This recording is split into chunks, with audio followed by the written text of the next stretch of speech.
क्या जवाब दूं? उसने पूछा। तो एक बात बताओ, अब तुम्हारी नजर में मेरे लिए क्या फीलिंग्स हैं? मैंने कहा, बॉस लेंग। उसने तुरंत टोका, मुझे लेंग लेंग कहो। मैंने गहरी सांस ली। Laing Laing. शुरुआत में मैं बदला लेना चाहता था, लेकिन धीरे धीरे सब बदल गया। मैं तुम्हारे मैसेजेस का इंतजार करने लगा, तुम्हारे ऑनलाइन आने का इंतजार करता था। और जब तुमने कहा कि तुम मुझसे मिलने आ रही हो तो मैं बहुत नर्वस था। मैंने नए कपड़े खरीदे थे और पूरा घर साफ किया था। उसने पूछा, तो फिर तुमने मुझे ब्लॉक क्यों कर दिया? मैंने कहा, क्योंकि मैं डर गया था। मुझे लगा था कि मुझे सच में तुमसे प्यार हो गया है। दूसरी तरफ कुछ देर तक खामोशी रही। फिर उसने धीरे से पूछा, और अब क्या अब भी तुम्हें डर लगता है? मैंने हल्की मुस्कान के साथ कहा, अब तो पहले से भी ज्यादा। वह हंस पड़ी। किस बात का डर? मैंने तुरंत कहा, तो बॉस लेंग, क्या अब मुझे गेम में इतने सारे टास्क ढूंढने से छुटकारा मिल सकता है? उसकी आवाज तुरंत बदल गई। बिल्कुल नहीं, एक भी टास्क कम नहीं होगा। ये तुम्हारी तरफ से मेरे नुकसान की भरपाई है। उस पल मुझे समझ आ गया कि चाहे गेम हो या ऑफिस, बॉस लेंग हमेशा बॉस ही रहने वाली थी। अगले दिन ऑफिस पहुंचते ही बॉस लेंग ने मुझे एक नया काम दे दिया। उसने कहा, कंपनी के पास मेरे लिए एक अच्छा फ्लैट ढूंढो। रोज रोज होटल में रहना ठीक नहीं है। मैंने पूछा, कोई खास रिक्वायरमेंट? वो बोली, 2 बेडरूम, एक हॉल, पूरी तरह फर्निश्ड और कंपनी के बिल्कुल पास। मैं अपनी डेस्क पर लौट आया और फ्लैट्स ढूंढने लगा। काफी देर सर्च करने के बाद मुझे एक अच्छा फ्लैट मिल गया। मैं तुरंत उसके कैबिन में गया। उस समय वह अपनी सेक्रेटरी से बात कर रही थी। मुझे देखकर उसने कहा, क्या बात है? मैंने जवाब दिया, बॉस लेंग, फ्लैट मिल गया है। अगर आप चाहें तो अभी जाकर देख सकते हैं। वह खड़ी हो गई। ठीक है, चलते हैं। हम दोनों ऑफिस से बाहर निकल गए। जाते समय उसकी सेक्रेटरी हमें देखकर हल्का सा मुस्कुरा रही थी। कुछ देर बाद हम फ्लैट पर पहुंच गए। मैंने चारों तरफ देखते हुए पूछा, बॉस लेंग, आपको कैसा लगा? उसने पूरे फ्लैट को ध्यान से देखा और फिर कहा, ठीक है, इसे फाइनल कर दो। उसकी बात सुनकर मुझे राहत मिली। मैंने कहा, अच्छा, तो रेंट का भुगतान आप कब करेंगी? मेरी बात सुनते ही उसके चेहरे पर मुस्कान आ गई। फिर उसने मेरी तरफ देखते हुए कहा, भुगतान मैं क्यों करूंगी? मैं कुछ समझ नहीं पाया। उसने आराम से आगे कहा, यह तुम्हारी सजा है। इस फ्लैट का पूरे 1 साल का रेंट तुम भरोगे। कुछ सेकंड तक मैं उसे देखता रह गया, फिर तुरंत बोला, बॉस लेंग, मजाक मत कीजिए। इतना रेंट मैं कैसे भर सकता हूं? लेकिन उसके चेहरे से साफ था कि वह बिल्कुल गंभीर थी। तभी उसने मेरी तरफ देखा और एक ऐसी बात कह दी जिसकी मुझे बिल्कुल उम्मीद नहीं थी। वह बोली, सुनो, अपना सामान पैक करो और मेरे साथ इसी फ्लैट में शिफ्ट हो जाओ। उसकी बात सुनकर मैं कुछ पल के लिए चुप रह गया। एक तरफ मैं पूरे 1 साल का रेंट भरने वाला था और दूसरी तरफ वह मुझे अपने साथ रहने के लिए कह रही थी। मेरी प्रतिक्रिया देखकर वह थोड़ा असहज हो गई। फिर तुरंत बोली, ज्यादा मत सोचो। मेरा मतलब सिर्फ इतना है कि अगर तुम यहीं रहोगे तो मेरे काम बेहतर तरीके से संभाल पाओगे। आखिर तुम मेरे पर्सनल ड्राइवर और असिस्टेंट हो। हम दोनों उसी समय शिफ्ट होने की तैयारी में लग गए। मैंने अपना सामान गाड़ी में रखा और फिर हम दोनों नए अपार्टमेंट की तरफ निकल गए। वहां पहुंचकर उसने प्रॉपर्टी के सारे डॉक्यूमेंट्स चेक किए, उन पर साइन किए और अपार्टमेंट की चाबी अपने पास रख ली। पूरे दिन की भागदौड़ के बाद मुझे लगा कि अब वह मुझे फिर से बाहर खाना लाने के लिए भेजेगी, लेकिन इस बार उसने मुझे हैरान कर दिया। जब उसने खाना टेबल पर लगाया और मैंने पहला निवाला खाया तो मैं सच में प्रभावित हो गया। मैंने उसकी कुकिंग की खुलकर तारीफ की। मेरी बात सुनकर वो हल्का सा मुस्कुराई। फिर उसने बताया कि विदेश में पढ़ाई के दौरान उसने खुद अपने लिए खाना बनाना सीखा था। खाना खाते खाते मैंने मजाक में कहा, बॉस, भविष्य में जो भी आपसे शादी करेगा वो बहुत भाग्यशाली होगा। मेरी बात सुनते ही वह कुछ पल के लिए चुप हो गई। उसने नजरें झुका लीं और जैसे किसी सोच में खो गई। लेकिन असली हलचल अगली सुबह हुई। हम दोनों जैसे ही लिफ्ट से बाहर निकले, हमेशा की तरह लोगों की फुसफुसाहट शुरू हो गई। लेकिन मेरी नजर सीधे सामने खड़े चू जिहाओ पर पड़ी। सफेद सूट पहने वह सीधे मेरे सामने आकर खड़ा हो गया। फिर ठंडे लहजे में बोला, आगे से लेंग शुए से थोड़ा दूरी बनाकर रखना। उसकी बात सुनकर मैं कुछ कह पाता, उससे पहले बॉस लेंग बीच में आ गई। उन्होंने सख्त आवाज में कहा, बस करो शूजिहाओ। शूजिहाओ हल्की मुस्कान के साथ वहां से चला गया, लेकिन माहौल थोड़ा भारी छोड़ गया। कैबिन में पहुंचने के बाद मुझसे रहा नहीं गया। मैंने पूछा, बॉस लेंग, वो कौन था? उन्होंने अपनी कुर्सी पर बैठते हुए कहा, शूजिहाओ, मेरे डैड ने उसे यहाँ वाइस प्रेसिडेंट बनाकर भेजा है। कॉलेज में वह मेरे साथ पढ़ता था। उनकी बात सुनकर मैं कुछ देर चुप रहा, फिर पूछ ही लिया, तो क्या आप दोनों काफी करीब हैं? मेरी बात सुनते ही उनके चेहरे पर हल्की मुस्कान आ गई। उन्होंने मेरी तरफ देखा और पूछा, तुम ये सब क्यों जानना चाहते हो? मैं तुरंत नजरें चुराने लगा और बात बदलने की कोशिश करने लगा। तभी बिना नॉक किए शूजिहाओ फिर कैबिन में आ गया। बॉस लेंग ने उसे टोकते हुए कहा, अंदर आने से पहले नॉक करना सीखो। उसने औपचारिक माफी मांगी और बोला, आज शाम 7 बजे एक बिजनेस कॉकटेल पार्टी है। तुम कंपनी में नई हो, इसलिए तुम्हें मेरे साथ चलना चाहिए। प्रोफेशनल कारणों से बॉस लेंग ने पार्टी में जाने की बात मान ली, लेकिन जब उसने कहा कि वह उन्हें पिक करने आएगा तो उन्होंने साफ मना कर दिया, जरूरत नहीं है, मैं खुद आ जाऊंगी। शूजिहाओ के जाने के बाद मेरा मन और भी बेचैन हो गया। मैं कैबिन से बाहर निकलकर कॉरिडोर में आ गया। तभी मेरे फोन पर बॉस लेंग के छोटे भाई का कॉल आया। उसने पूछा, क्या शूजिहाओ कंपनी में आ गया है? मैंने हाँ कहा तो वह तुरंत बोला, उससे सावधान रहना। कॉलेज में उसने 3 साल तक मेरी बहन का पीछा किया था, लेकिन दीदी ने कभी उसे भाव नहीं दिया। हमारी मॉम उसे सिर्फ इसलिए पसंद करती हैं क्योंकि वह अमीर परिवार से है। मैं ध्यान से उसकी बात सुनता रहा। फिर उसने कहा, और अब मुझसे यह मत कहना कि तुम्हें मेरी दीदी में कोई दिलचस्पी नहीं है। पिछली बार दीदी सिर्फ तुम्हारी वजह से रोई थी। अगर तुम अब भी उनकी फीलिंग्स नहीं समझ पा रहे हो तो सच में बहुत बड़े बेवकूफ हो। अच्छे से संभालना, रखता हूं। उसने फोन काट दिया। मैं परेशान होकर काम कर रहा था। तभी सहकर्मी लड़की आई और बोली, क्या हुआ? कीबोर्ड को इतने जोर से क्यों पीट रहे हो? मूड खराब है क्या? मैंने कहा, नहीं तो। वो मुस्कुराई, झूठ मत बोलो, तुम्हारी नाराजगी चेहरे पर साफ दिख रही है। और वो चली गई। मैं सोच में डूबा था। तभी अचानक बॉस पीछे आकर बोली, क्या सोच रहे हो? मैं चौंक गया। बॉस, आप पार्टी में नहीं गई? वो बोली, अभी जा रही हूं। तुम भी सामान समेटो और मेरे साथ चलो। मैंने पूछा, मुझे भी आना होगा? वो मुस्कुराई, बिल्कुल, तुम मेरे ड्राइवर जो हो। मैंने कहा, अच्छा। रास्ते में मैंने उनसे पूछा, मैम, वो लड़का, क्या पहले आप दोनों का कोई रिश्ता था?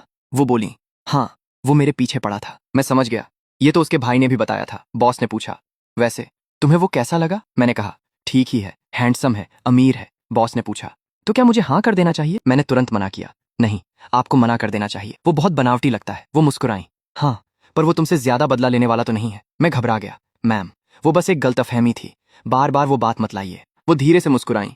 गाड़ी रोककर मैंने कहा, मैम, हम पहुंच गए। वो बोली, ठीक है, उतरो। हम हॉल में गए। मैं थोड़ा नर्वस था। तभी सामने से वो सोने जैसे बालों वाला लड़का मुस्कुराता हुआ आया। लेंगशुए, तुम यहाँ कैसे? फिर मुझे देखकर चिढ़ा, और तुम यहाँ क्या कर रहे हो? मैंने कहा, बॉस मुझे कुछ नया सिखाने साथ लाई हैं, कोई दिक्कत है? उसने मुझे इग्नोर किया और बॉस से बोला, लेंगशुए, आगे बड़े अधिकारी बैठे हैं, चलो उनसे मिलते हैं। फिर मेरी तरफ देखकर कहा, तुम यहीं घूम लो, हम काम की बात करने जा रहे हैं, तुम साथ मत आना। बॉस ने तुरंत टोका, नहीं, ये मेरे साथ ही रहेगा। वो चौंक गया और मैं मन ही मन मुस्कुराने लगा। वो चिढ़कर सोचने लगा कि ये मामूली लड़का इसके किस काम का है। आज की 20 मिलियन की डील इसी बात पर टिकी है। बॉस ने साफ कहा, मैंने कह दिया, वो मेरा आदमी है, मैं उसे साथ लाई हूं तो मेरी अपनी वजह है। वो लड़का झल्लाया, ठीक है, पर इसे कहो शांत रहे, हम आगे बढ़ें। बॉस ने हाथ मिलाया, नमस्ते सर, एक अधिकारी ने कहा। मुझे उम्मीद नहीं थी कि बॉस इतनी युवा होंगी। तभी मेरी नजर दूसरे पर पड़ी। वांग अंकल? वो मोटे अधिकारी चौंके, अरे छोटे शैन, तुम यहाँ? मैं सिर खुजलाने लगा। वो? मैं बॉस के साथ काम से आया हूँ। वो लड़का हैरान हुआ, वांग सर, आप इसे जानते हैं? वांग सर हाँ से, अरे, ये शहर के सबसे बड़े येशी ग्रुप के मालिक का बेटा है, तुम्हें नहीं मालूम? वो लड़का सन्न रह गया। येशी ग्रुप? बॉस भी मुस्कुराने लगी। वांग सर ने पूछा, छोटे शैन, तुम इस कंपनी में नौकरी क्यों कर रहे हो? मैंने कहा, मैं खुद के दम पर कुछ सीखना चाहता हूँ। वो बोले, बहुत अच्छे। बॉस ने बात संभाली, सर, तो क्या हम डील की बात शुरू करें? उन्होंने कहा, हाँ, चलो वहां बैठते हैं।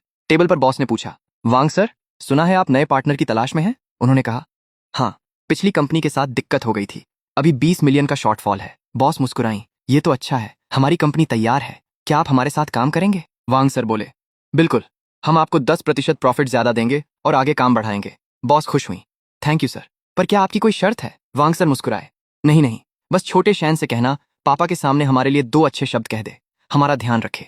मैंने हंसकर कहा, अरे कोई बात नहीं वांग अंकल, मैं पापा से बात कर लूंगा। वो खुश हो गए। बॉस उठी, तो वांग सर, डील पक्की। बाद में हम ट्रिप पर आए। मैं बारबेक्यू पर मीट ग्रिल कर रहा था।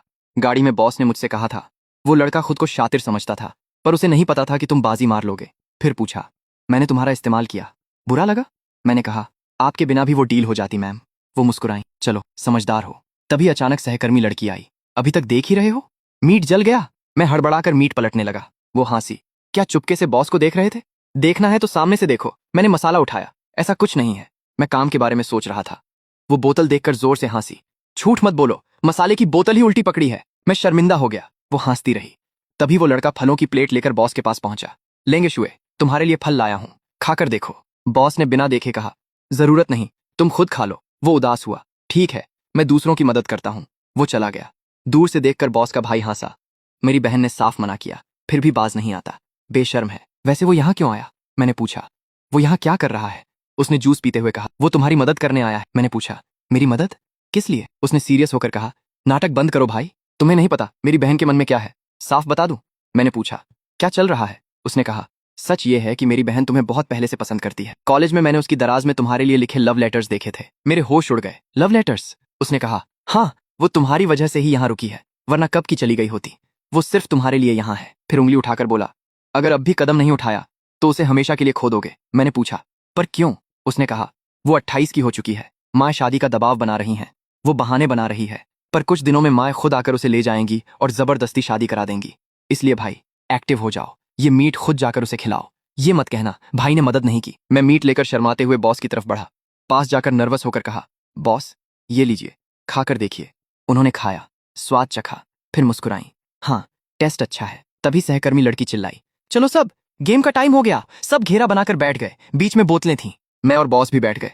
सहकर्मी लड़की बोली, आज हम ट्रूथ और डेयर खेलेंगे, बोतल जिसकी तरफ रुकेगी उसे सच बताना होगा या टास्क करना होगा। सब चिल्लाए। हाँ, मजा आएगा। उसने बोतल घुमाई। वो बॉस के भाई पर रुकी। वो मुस्कुराया। लड़की बोली, लेंगे भाई, ट्रूथ या डेयर? उसने कहा, मैं डेयर चुनता हूं। लड़की बोली, तो किसी भी लड़की के सामने जाकर फ्लर्ट करो। सब शोर मचाने लगे। वो उठा और सहकर्मी लड़की के सामने गया। आंखों में देखकर पूछा, क्या तुम्हें मालूम है मेरा ब्लड ग्रुप क्या है? वो शर्माई। ए पॉजिटिव? उसने मुस्कुराकर कहा, नहीं, तुम मेरी मनपसंद हो। सब जोर से हंसने लगे। लड़की चिल्लाई, भागो यहां से। सब मजे ले रहे थे। लड़की बोली, चलो अब अगला नंबर। बोतल घूमी और बॉस की तरफ रुकी। सब शांत हो गए। लड़की बोली, बॉस। बॉस मुस्कुराई, कोई बात नहीं, मैं ट्रुथ चुनती हूं। पूछो। लड़की ने नर्वस होकर पूछा, मैम, क्या आपकी लाइफ में कोई ऐसा है जिसे आप पसंद करती हैं? सब देखने लगे। बॉस ने मेरी तरफ देखा और मुस्कुराई, हाँ है। बॉस ने मेरी आंखों में देखकर कहा, मैं उसे बहुत लंबे समय से पसंद करती हूं, बस उसे अंदाजा ही नहीं है। लड़की बीच में आई, वाह, पता नहीं वो खुशकिस्मत कौन है। खैर, अगला राउंड। बोतल घूमी और मेरी तरफ रुकी। सब हंसने लगे। मैं घबरा गया। लड़की बोली, शैन, तुम्हारी बारी। ट्रूथ या डेयर? मैंने बॉस की तरफ देखा। मैं ट्रुथ चुनता हूं। लड़की ने पूछा, तो बताओ, क्या तुम भी किसी को पसंद करते हो? मेरे हाथ पांव कांपे। हाँ, करता हूं। सब चिल्लाए, कौन है? नाम बताओ। लड़की ने सबको शांत किया। रुको, एक एक करके। शैन। क्या वो लड़की अभी यहां मौजूद है? मैंने बॉस को देखा। हाँ, यही है। लड़की ने पूछा, क्या तुमने कभी उसके साथ अकेले डिनर किया है? मैंने कल का दिन याद किया। हाँ, किया है। लड़की ने पूछा, क्या तुमने उसे कोई गिफ्ट दिया है? मैंने उस अफ्रीकन स्टार को याद किया। हाँ, समझो दिया ही है। लड़की ने पूछा, तो क्या उसने वो गिफ्ट रखा? मैंने कहा, हाँ, रख लिया। लड़की ने आखिरी सवाल पूछा, शैन, बस ये बताओ, तुम्हें उससे प्यार कब हुआ? मैंने मुस्कुराते हुए बॉस को देखा। मुझे खुद नहीं मालूम कब हुआ, पर हाँ, मैं उससे बहुत प्यार करता हूँ। बॉस ने शर्माकर आंखें बंद कर लीं। सब चिल्लाने लगे और वो लड़का गुस्से में टिश्यू पेपर फाड़ने लगा। लड़की ने ताली बजाई। चलो अगला राउंड। बोतल घूमी और फिर मेरी तरफ आई। सब हंसे। मैं हैरान रह गया। लड़की बोली, आज तुम्हारा दिन खराब है शैन, इस बार तुम्हें डेयर करना होगा। तैयार हो? मैंने कहा, हाँ। उसने फोन देखा। तो तुम्हारा डेयर ये है कि तुम्हें अपने राइट साइड बैठी लड़की की आंखों में पूरे 30 सेकंड तक देखना होगा। तभी उसने अचानक अपने फोन में टाइमर चालू किया और एक अजीब सी शर्त रख दी। उसने कहा कि तुम्हारे दाहिनी तरफ जो भी खड़ा है, तुम्हें पूरे 30 सेकंड तक बिना पलक झपकाए उसकी आंखों में देखना होगा। अब यार, मेरे दाहिनी तरफ कोई आम लड़की नहीं, बल्कि मेरी कड़क बॉस गू लेंगशुए खड़ी थी। ये सुनते ही मेरी तो सिट्टी पिट्टी गुम हो गई। मैंने थोड़ा हिचकिचाते हुए उनसे पूछा, लॉन्ग जोंग, क्या आप इस गेम के लिए तैयार हैं? उन्होंने सीधे मेरी तरफ देखने के बजाय अपनी आंखें चुरा लीं और उनके गालों पर हल्की सी लाली छा गई। टेमी के स्टार्ट कहते ही हम दोनों घास पर आमने सामने बैठ गए। अब मेरा असली इम्तिहान शुरू हो चुका था। हवा में एक अजीब सा सस्पेंस घुल गया था। मैं उनकी गहरी कत्थई आंखों में झांकने लगा। जैसे जैसे सेकंड बीत रहे थे, मेरी धड़कनें तेज हो रही थीं और माथे पर पसीने की बूंदें चमकने लगी थीं। लंगशुए भी बिना पलक झपकाए मुझे बहुत संजीदगी से देख रही थीं। जैसे ही टेमी ने मुस्कुराते हुए फोन की स्क्रीन दिखाई कि 30 सेकंड पूरे हो चुके हैं, मैंने राहत की सांस ली और तुरंत अपनी नजरें नीचे कर लीं। वह भी शर्माते हुए अपने खूबसूरत बालों को कान के पीछे समेटने लगी। उसी रात दूर कैंप फायर के पास सब लोग मजे कर रहे थे, लेकिन मैं एक लकड़ी के लट्ठे पर अकेला बैठा कोल्ड ड्रिंक पी रहा था। मेरे दिमाग में बस वही सुबह वाला सीन घूम रहा था। मैं सोच रहा था कि आखिर उन्होंने उस गेम के लिए हाँ क्यों कहा। क्या ये सिर्फ रूल था या कुछ और?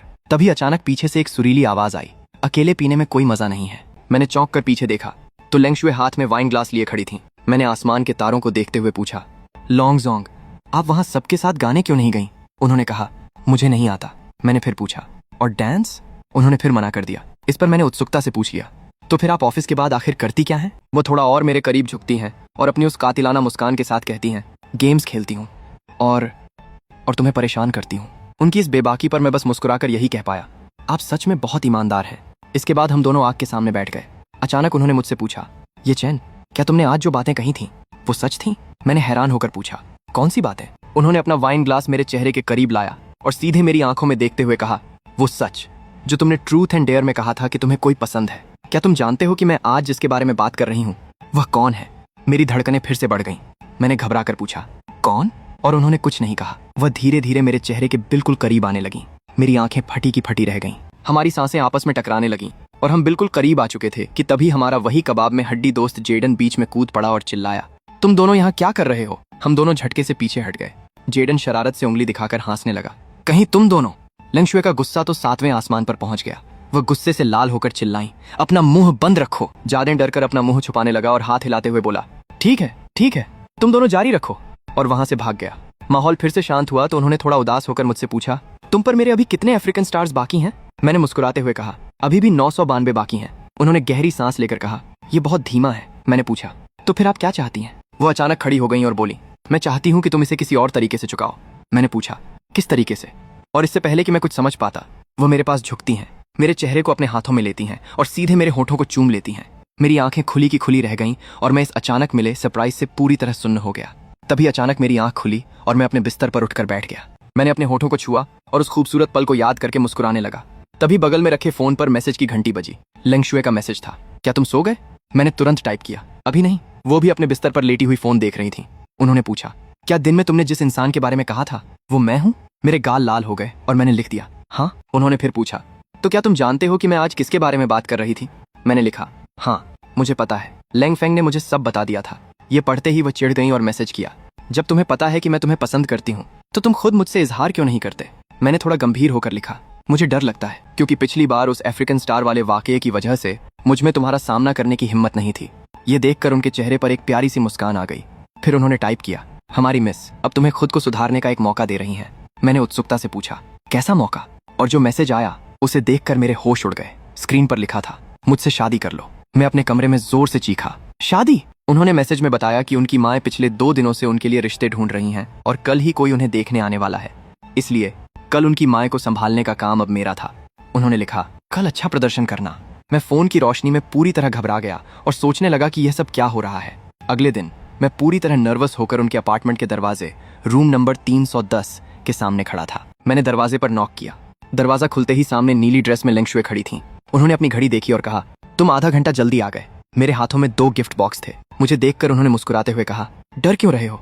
तुम मेरी माँ से पहली बार थोड़ी ही मिल रहे हो। मैंने कहा, इसीलिए तो और ज्यादा डर लग रहा है। उन्होंने मुझे अंदर बुला लिया। मैं दबे पांव अंदर आया और गिफ्ट टेबल पर रख दिए। फिर सोफे पर बिल्कुल सीधा बैठ गया। वो मेरे बगल में बैठी और मुझे तसल्ली देते हुए बोली, चिंता मत करो, माँ हमेशा मेरे भाई के सामने तुम्हारी तारीफ करती थी, सब ठीक होगा। तभी अचानक डोरबेल बजी और मैं झटके से खड़ा हो गया। लेंगशुए मेरी हालत देखकर धीरे से हंसी और दरवाजा खोलने चली गईं। दरवाजा खुला तो सामने उनकी माँ खड़ी थीं, जो काफी मॉडर्न और खूबसूरत लग रही थीं। उन्होंने लेंगशुए को थोड़ा डांटते हुए कहा, इतनी देर से दरवाजा क्यों खोला? अंदर क्या कर रही थीं? लेकिन जैसे ही उनकी नजर मुझ पर पड़ी, उनका गुस्सा तुरंत गायब हो गया। वह खुशी से बोली, स्याओ ये तुम यहाँ क्या कर रहे हो? मैंने तुरंत हाथ जोड़कर कहा, नमस्ते आंटी, बहुत दिनों बाद देखना हुआ। वह खुश होकर अंदर आई और मुझे ऊपर से नीचे तक देखते हुए बोली, स्याओ ये तो और भी ज्यादा हैंडसम हो गया है। मैंने भी मुस्कुराते हुए कहा, आंटी आप अभी भी बहुत जवान दिखती हैं, मैं तो पहचान ही नहीं पाया। वह खुश होकर मेरा हाथ पकड़ लेती हैं और कहती हैं, तुम थोड़े पतले हो गए हो, क्या काम का बहुत प्रेशर है? मैंने मुस्कुराकर कहा, नहीं आंटी सब ठीक है। वह मुझे खींचकर सोफे पर बैठा लेती हैं और मेरा हाथ अपने हाथों में लेकर पूछती हैं, स्याओ ये तुम आजकल किस कंपनी में काम कर रहे हो? मैंने जवाब दिया, ग्यू कॉर्पोरेशन के मार्केटिंग डिपार्टमेंट में। ये सुनकर वह चौंक गई और लेंगशुए की तरफ देखकर बोली, लेंगशुए तो क्या ये तुम्हारा जूनियर है? लेंगशुए ने धीरे से कहा, हाँ। लेंगशुए चाय का कप लेकर सोफे पर बैठ गईं। आंटी ने फिर पूछा, तो क्या तुम दोनों का रोज मिलना होता है? लेंगशुए चाय की चुस्की ले रही थीं और मैंने मुस्कुराकर कहा, लॉन्ग जॉन्ग मेरा बहुत ख्याल रखती हैं। आंटी मुस्कुराई और मेरे माता पिता के बारे में पूछने लगी। मैंने बताया कि वे बिल्कुल ठीक हैं और पिछले महीने ही घूमने गए थे। ये सुनकर आंटी खुश हो गईं। फिर अचानक उन्होंने कहा, वैसे तुम्हारी माँ पिछली बार मुझसे कह रही थी कि उन्हें पोता पोती चाहिए। ये सुनते ही चाय पी रही लेंगशुए को जोर की खांसी आ गई। आंटी ने फिर मेरी तरफ देखा और पूछा, क्या तुम्हारी कोई गर्लफ्रेंड है? हम दोनों एकदम चुप हो गए। ये देखकर आंटी हंसने लगी और बोली, अभी भी इतने शर्मीले हो? चलो मैं तुम्हारी एक अच्छी लड़की से पहचान करवाती हूँ। मेरी सहेली की बेटी बहुत खूबसूरत और पढ़ी लिखी है। बस ये सुनते ही लेंगशुए से रहा नहीं गया। वह तुरंत सोफे से उठी, सीधे मेरे पास आई और मेरा हाथ अपने हाथों में कसकर पकड़ लिया। आंटी यह देखकर पूरी तरह हैरान रह गईं। लेंगशुए ने पूरी गंभीरता से अपनी माँ की आंखों में देखते हुए कहा, हम दोनों रिलेशनशिप में हैं। सच में हमें काफी समय हो चुका है। आंटी ने हैरान होकर मेरी तरफ देखा। स्याओ ये क्या ये सच है? मैंने लेंगशुए की तरफ देखा। उनकी आंखों में मेरे लिए पूरा भरोसा था। मैंने भी हिम्मत जुटाई और कहा, हाँ आंटी ये सच है, मैं लेंगशुए से बहुत प्यार करता हूँ। ये सुनते ही आंटी का चेहरा खुशी से खिल उठा। वह तालियां बजाकर हंसने लगी और बोली, मुझे तो पहले से ही पता था। तुम दोनों जब छोटे थे तभी मैंने ताड़ लिया था। मेरी बेटी हमेशा तुम्हें चुपके से देखा करती थी। ये सुनते ही लेंगशुए का पूरा चेहरा लाल हो गया। माँ! आंटी हंसते हुए बोली, अब तो मान गई ना। आखिरकार मैंने ही उसे जन्म दिया है, मुझे सब पता रहता है। लेंगशुए शर्म के मारे अपना चेहरा छुपा लेती हैं और मैं बस मुस्कुराने लगता हूँ। कुछ देर बाद आंटी अपना पर्स उठाती हैं और खड़ी हो जाती हैं। वह मुस्कुराते हुए कहती हैं, ठीक है अब मुझे कुछ नहीं पूछना, तुम दोनों समझदार हो, अपने फैसले खुद कर सकते हो। लेंगशुए हैरानी से पूछती हैं, माँ क्या आप मुझे अब उस रिश्ते के लिए मजबूर नहीं करेंगी? आंटी हंसते हुए कहती हैं, कैसा रिश्ता? जब तुम्हें अपनी पसंद का लड़का मिल गया है तो मैं क्यों बीच में आऊंगी? शाओ ये बहुत अच्छा लड़का है। वो जाने के लिए मुड़ती हैं तो मैं कहता हूँ, आंटी आप इतनी जल्दी जा रही हैं, थोड़ा और बैठिए ना। आंटी मुस्कुराकर कहती हैं कि उन्हें अपनी सहेलियों से मिलने जाना है। फिर दरवाजे पर रुककर प्यार से कहती हैं, स्याओ ये वीकेंड पर घर आना, मैं तुम्हारे लिए खास सूप बनाऊंगी। मैं खुशी खुशी हाँ कर देता हूँ। दरवाजा बंद होते ही हम दोनों वापस सोफे पर बैठ जाते हैं। मैं राहत की सांस लेकर पूछता हूँ, लेंगशुए, क्या आंटी सच में हमारे रिश्ते के लिए मान गई? वह मेरी तरफ मुड़ती हैं और अपनी खूबसूरत आंखों से मुझे देखते हुए पूछती हैं, क्यों, क्या तुम मेरे साथ नहीं रहना चाहते? मैं घबराकर तुरंत हाथ हिलाता हूँ, नहीं नहीं, मेरा वो मतलब नहीं था। मुझे बस यकीन नहीं हो रहा कि यह सब इतनी जल्दी हो गया। वो मुस्कुराते हुए मेरे हाथों को थाम लेती हैं। तो अब यकीन हुआ? हम दोनों एक दूसरे की आंखों में देखते हैं और मेरे चेहरे पर एक सच्ची मुस्कान आ जाती है। अगले ही पल वो मेरे गले लग जाती हैं और मेरे कंधे पर सिर रखकर धीरे से कहती हैं, तो अब तुम्हें मुझे डेट पर ले जाना होगा। मैं मुस्कुराकर पूछता हूँ, डेट? कहाँ जाना है?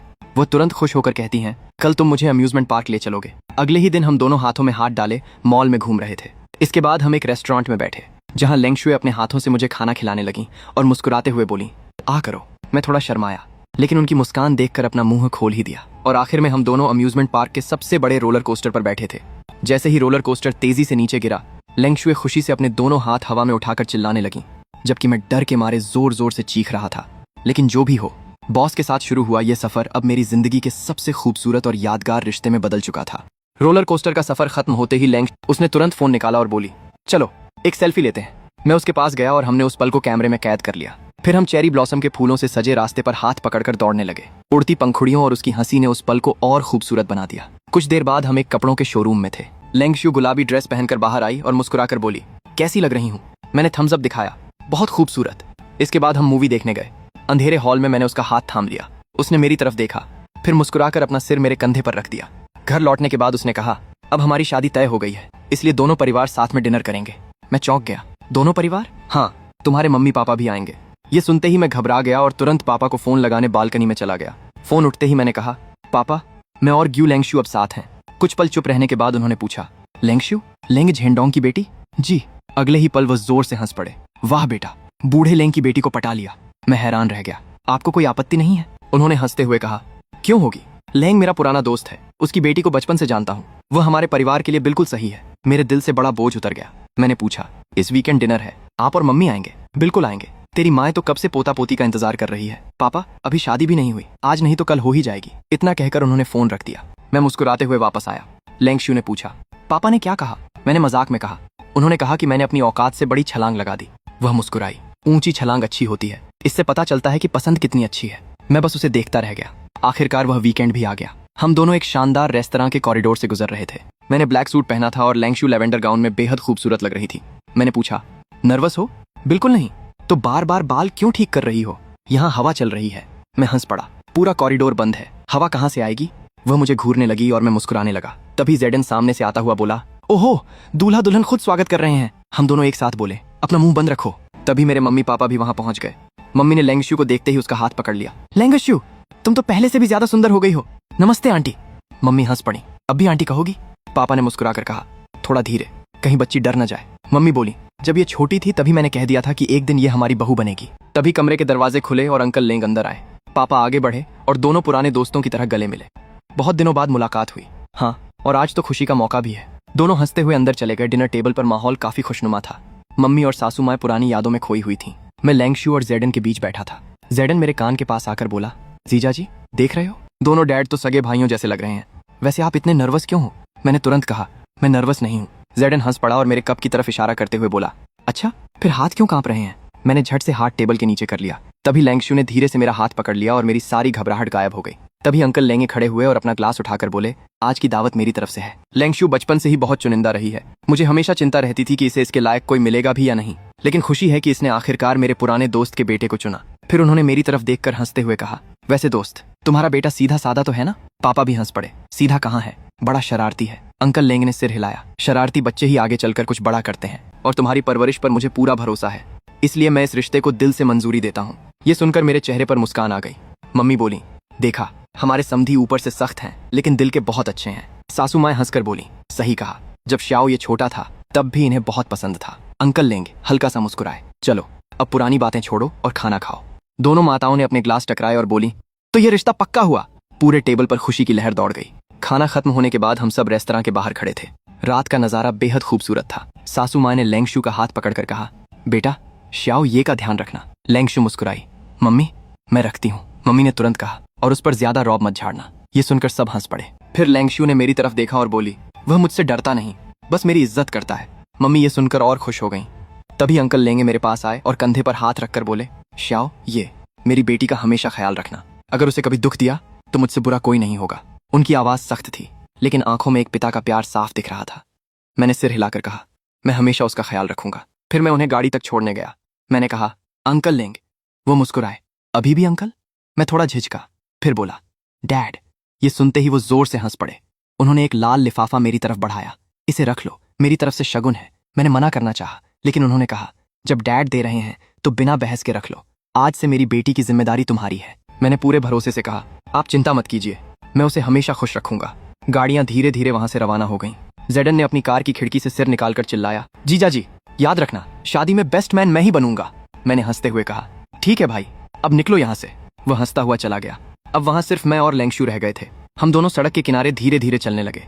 स्ट्रीट लाइट की रोशनी में हमारे साए एक दूसरे से जुड़े हुए लग रहे थे। मैंने उसका हाथ थामकर पूछा, लेंगशू, क्या ये सब सच में हो रहा है? मुझे अभी भी सपना लग रहा है। उसने मेरी तरफ देखा और मुस्कुराकर बोली, तुम फिर शुरू हो गए? मैंने कहा, बस यकीन नहीं हो रहा। उसने अचानक मेरे हाथ पर हल्का सा पिंच किया। आह, ये क्या था? वो हंस पड़ी। दर्द हुआ? हाँ, तो फिर ये सपना नहीं है बुद्धू। हम दोनों चलते चलते नदी के किनारे बने ब्रिज पर पहुंच गए। नीचे पानी में शहर की रोशनियां चमक रही थीं। धीरे से बोली, 10 अक्टूबर। मैंने उसकी तरफ देखा और मुस्कुराकर कहा, हाँ, लेकिन अब मुझसे इंतजार नहीं हो रहा। उसने शरारती अंदाज में पूछा, किस बात का? मैं उसके करीब आया और बोला, तुम्हें हमेशा के लिए अपनी दुल्हन बनाने का। यह सुनकर उसके चेहरे पर हल्की सी मुस्कान आ गई। वक्त तेजी से बीत गया और देखते ही देखते शादी का दिन करीब आ गया। एक दिन मैं ब्राइडल बुटीक में खड़ा था। तभी चेंजिंग रूम का पर्दा खुला और लेंगशू सफेद वेडिंग गाउन में बाहर आई। उसे देखते ही मैं कुछ पल के लिए वहीं रुक गया। वह किसी परी से कम नहीं लग रही थी। उसने मुस्कुराकर पूछा, कैसी लग रही हूँ? मेरी जुबान से बस इतना निकला, बहुत खूबसूरत। वह शर्मा कर मुस्कुरा दी। फिर मेरे पास आकर बोली, चलो अब शादी करते हैं। मैंने उसका हाथ पकड़ लिया और मुस्कुराकर कहा, चलो। आखिरकार वह खास दिन भी आ गया।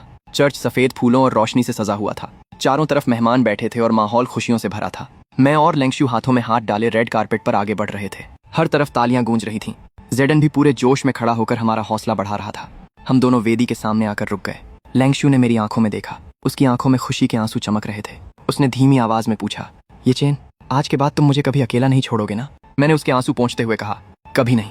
अब मेरी पूरी जिंदगी तुम्हारे साथ है। अगले ही पल पादरी के आशीर्वाद के बीच हमने अपने रिश्ते को हमेशा के लिए स्वीकार कर लिया और हमारे नए सफर की शुरुआत हो चुकी थी। बॉस और कर्मचारी के रिश्ते से शुरू हुई यह कहानी अब हमेशा के लिए प्यार और विश्वास के बंधन में बदल चुकी थी।